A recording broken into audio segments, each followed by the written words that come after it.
बिस्मिल्लाहिर्रहमानिर्रहीम वस्सलातु वस्सलामु अला रसूलिल करीम। Mathematics class 9 science group का हम एक्सरसाइज 1.5 करने जा रहे हैं हम। तो इसमें देखिए हमने क्या करना है, find the determinant of the following matrices. Determinant क्या होता है? ये बहुत सिंपल चीज़ है। अगर हमारे पास कोई मैट्रिक्स गिवन हो तो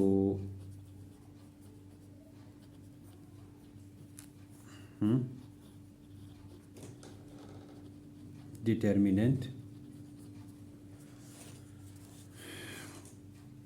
फॉर एग्जांपल कोई ऐसा एक मैट्रिक्स है, let A is equal to 2 3 5 5 7, ठीक है।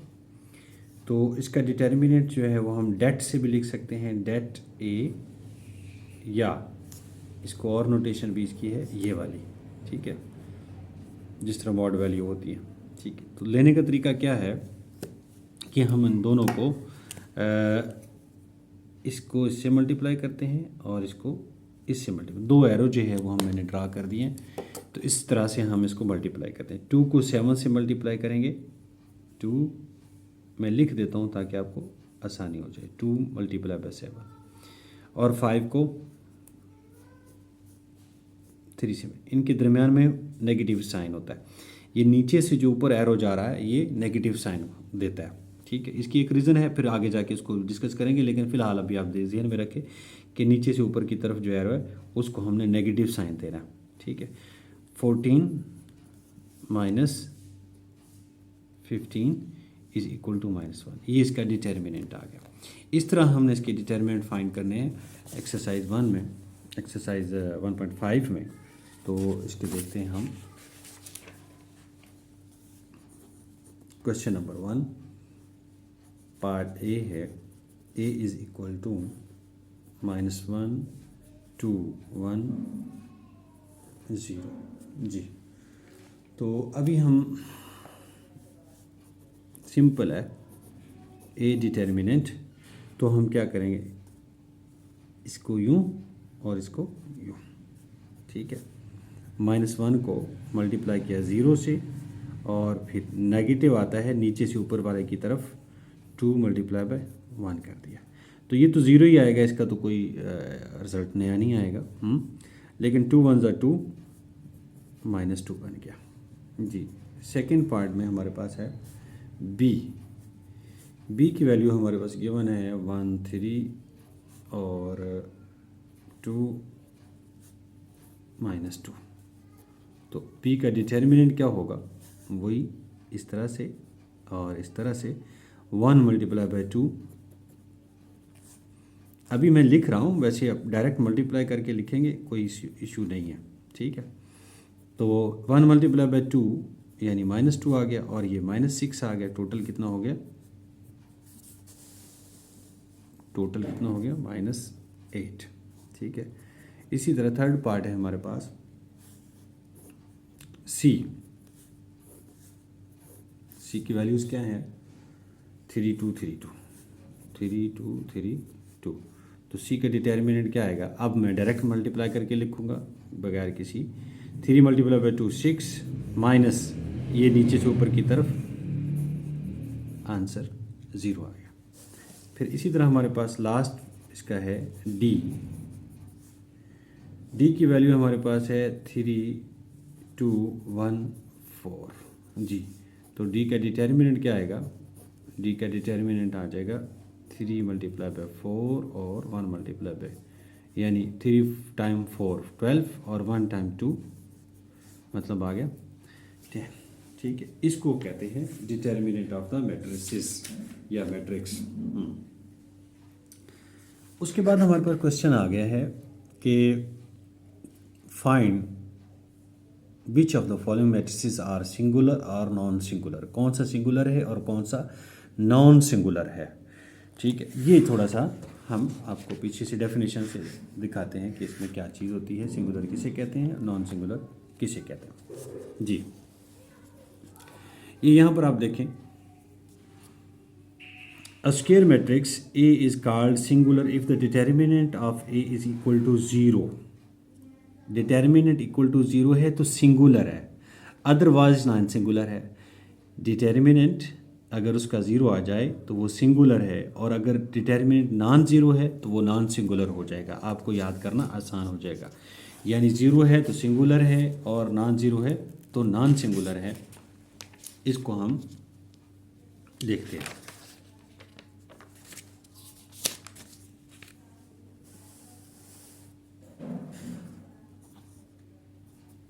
जी, डिटर्मिनेंट लेंगे, और अगर ज़ीरो होगा तो सिंगुलर हो जाएगा, और नॉन ज़ीरो होगा तो नॉन सिंगुलर हो जाएगा। जी, डेट ए या डिटर्मिनेंट ए, देखिए अभी हमने कितने सारे कर लिए हैं। इसको यूँ मल्टीप्लाई करना है, इसको यूँ मल्टीप्लाई करना है। 3 4 ज़ा 12 माइनस फार्मूले से आता है नीचे के ऊपर की तरफ, नीचे से ऊपर की तरफ जाते हुए आंसर क्या आ गया? ज़ीरो आ गया। तो क्या हो गया? ये सिंगुलर मैट्रिक्स हो गया, सिंगुलर। ठीक है, क्योंकि इसका डिटर्मिनेंट जो है वो हमारे पास ज़ीरो आ गया है, so it is singular. Next जो है वो हमारे पास पार्ट बी है इसका, सेकंड।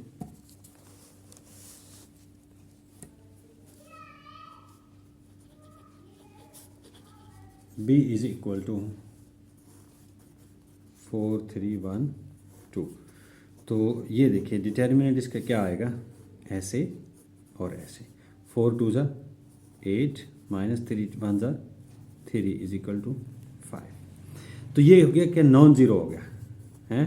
तो इसका मतलब ये है कि नॉन सिंगुलर मैट्रिक्स है।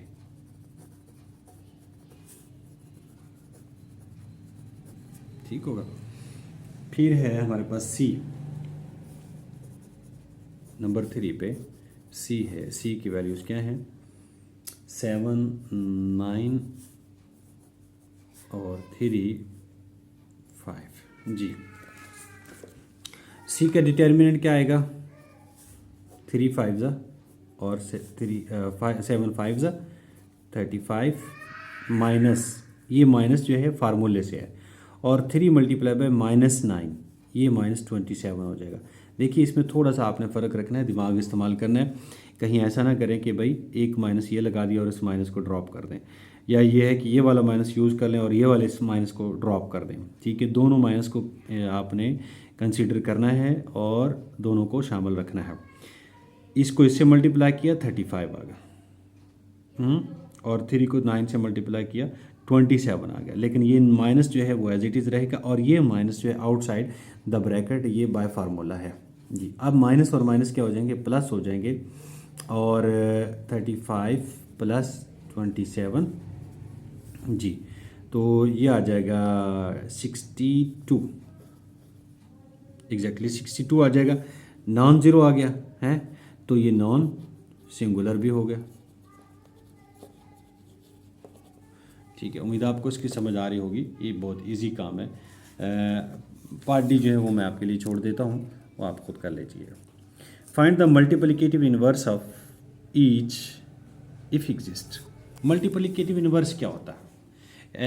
मल्टीप्लिकेटिव इनवर्स इस तरह होता है जिस तरह एडिटिव इनवर्स होता है ना, तो उसको हम ऐड करते हैं तो आंसर ज़ीरो आता है। लेकिन मल्टीप्लिकेटिव इनवर्स क्या उसका होता है कि अगर हम उसको मल्टीप्लाई करें, यानी किसी मैट्रिक्स को उसके इन्वर्स के साथ मल्टीप्लाई करें, तो वो आंसर क्या आना चाहिए? 1 मीन आइडेंटिटी मैट्रिक्स आना चाहिए। जी जी, क्वेश्चन नंबर 3। फर्स्ट पार्ट है a इज इक्वल टू -1 2 3 0। जी, इसमें करना क्या होता है? हमने दो चीज़ें, पहले तो नंबर 1 डिटर्मिनेंट फाइंड आउट करना है, क्योंकि डिटर्मिनेंट फाइंड करेंगे तो फिर पता चलेगा कि इसका इन्वर्स पॉसिबल भी है या नहीं है।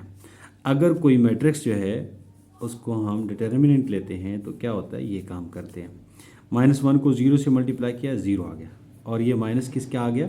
फार्मूले का, नीचे से ऊपर जाते हुए 2 मल्टीप्लाई बाय 3 6 -6 आ गया।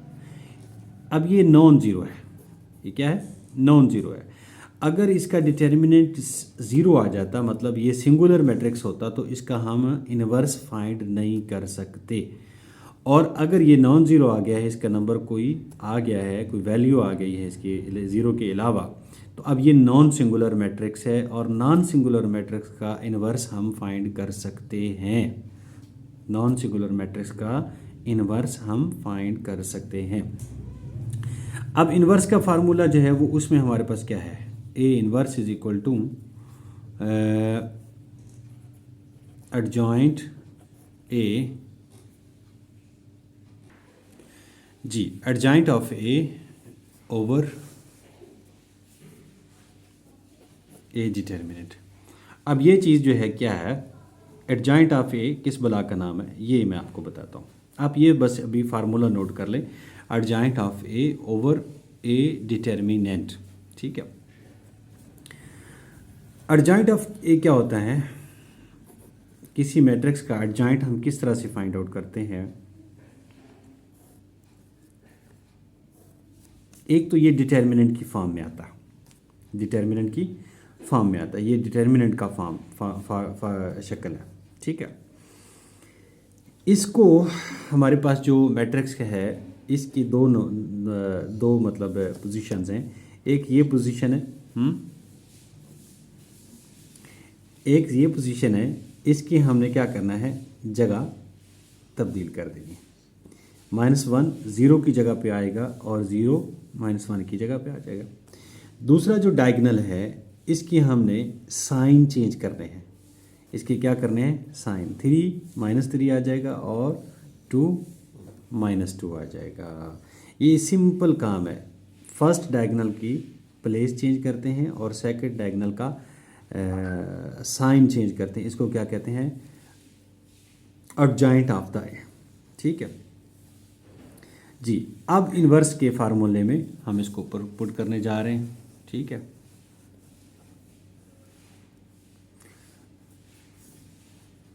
यानी इस फार्मूले में पुट हम कर रहे हैं, इसका रिजल्ट क्या आ रहा है ये देखते हैं।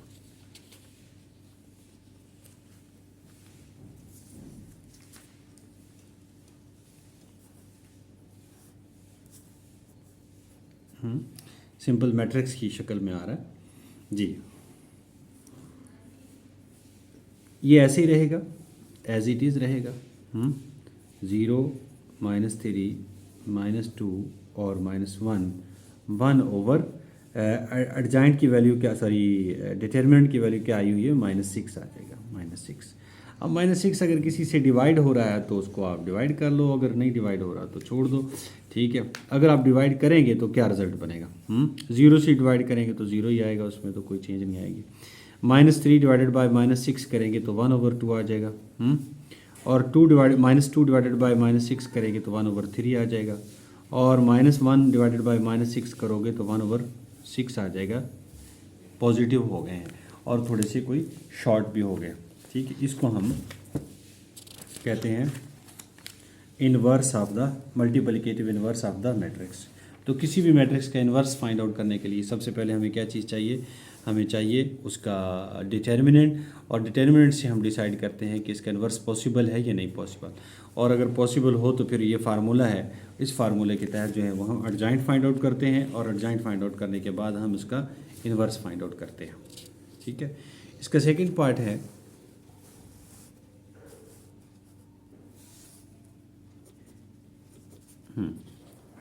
B =